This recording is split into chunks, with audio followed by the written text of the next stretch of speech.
video kali ini saya akan membahas mengenai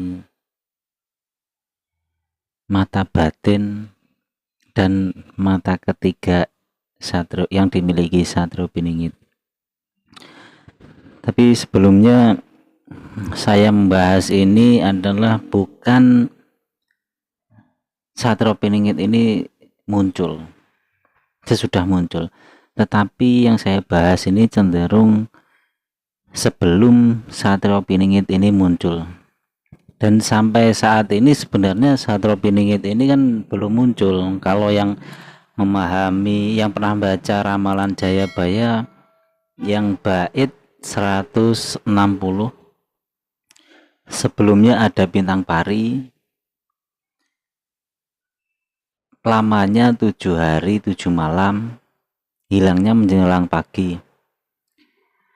Bebarengan hilangnya kesengsaraan manusia yang berlarut-larut, itulah tanda putra Batara Indra sudah nampak.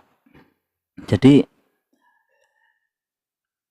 kesengsaraan manusia yang berlarut-larut itu sebenarnya ya sekarang ini, mulai pandemi, habis pandemi, terus bencana alam. Makanya yang sering saya bahas kan sebelum kemunculan Satrio Piningit.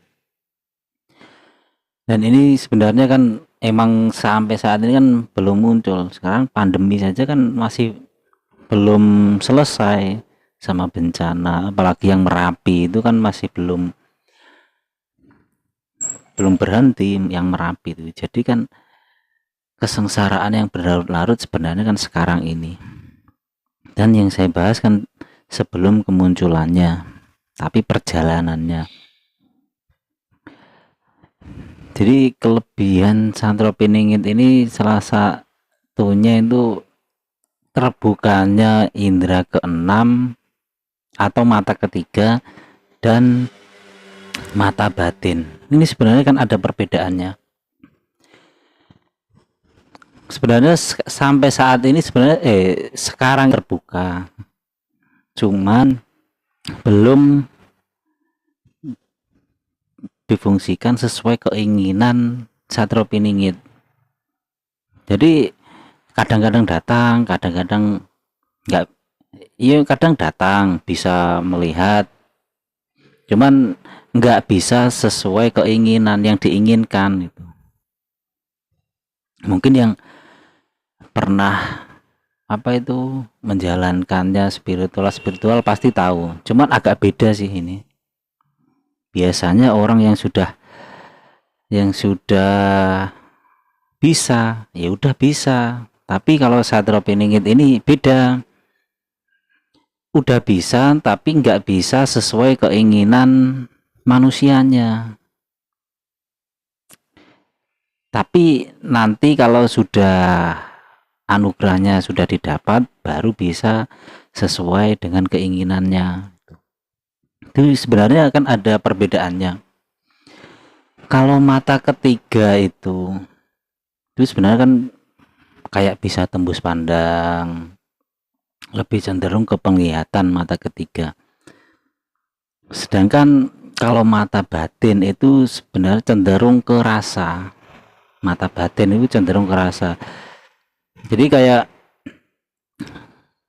orang yang membuka mata batin dibukakan oleh orang itu sebenarnya kan kalau menurut saya itu bukan mata batin, tetapi indera mata ketiga yang dibuka. Cuman ya sekedar hanya sebentar bisa dibuka.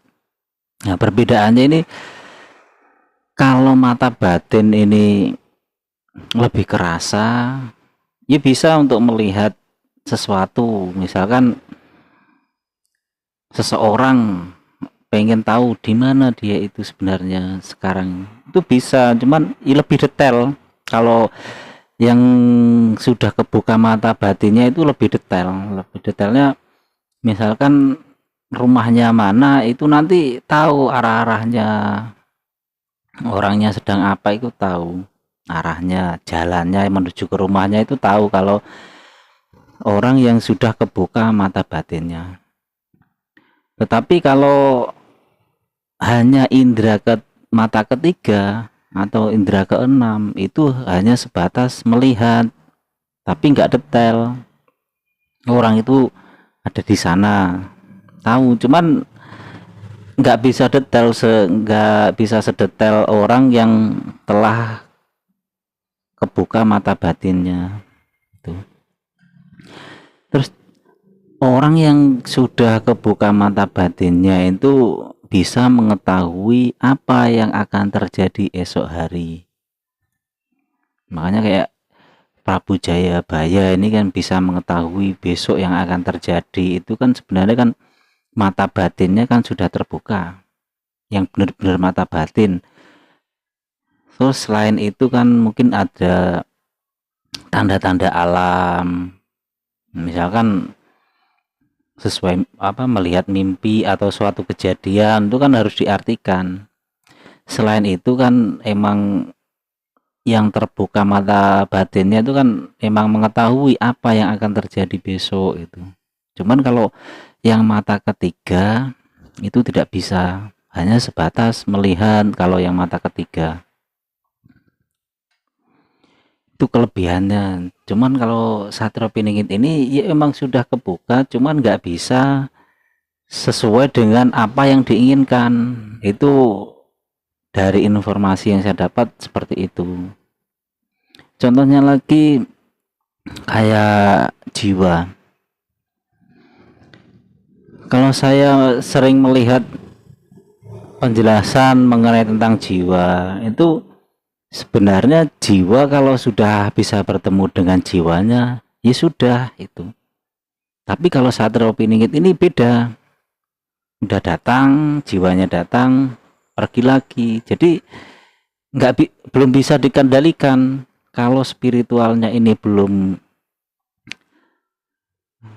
selesai atau anugerahnya belum didapat, ya masih seperti itu. Emang beda sama biasanya, kayak orang-orang biasanya. Kalau orang biasa kan udah ketemu ya udah bisa kita arahkan gitu bisa. Tapi kalau Satrio Piningit ini beda.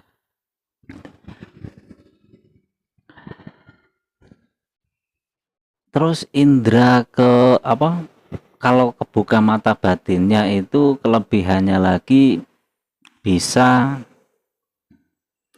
membuat orang misalkan nggak suka jadi suka. Itu kalau mata batin kebuka.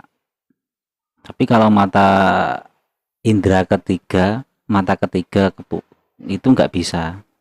Itulah sebenarnya perbedaan antara indera mata ketiga dan mata batin itu yang dimiliki Satrio Piningit.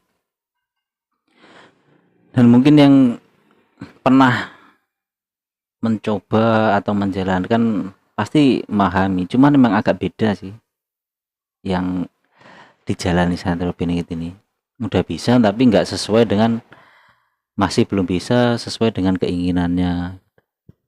Mungkin ini video saya membahas tentang mata batin dan mata ketiga yang dimiliki Satrio Piningit, dan saya juga nggak bisa sedetail mungkin membahas Satrio Piningit karena kan emang ada batas-batasannya, mana yang boleh diketahui umum, mana yang tidak. Mungkin itu pembahasan video kali ini. Terima kasih.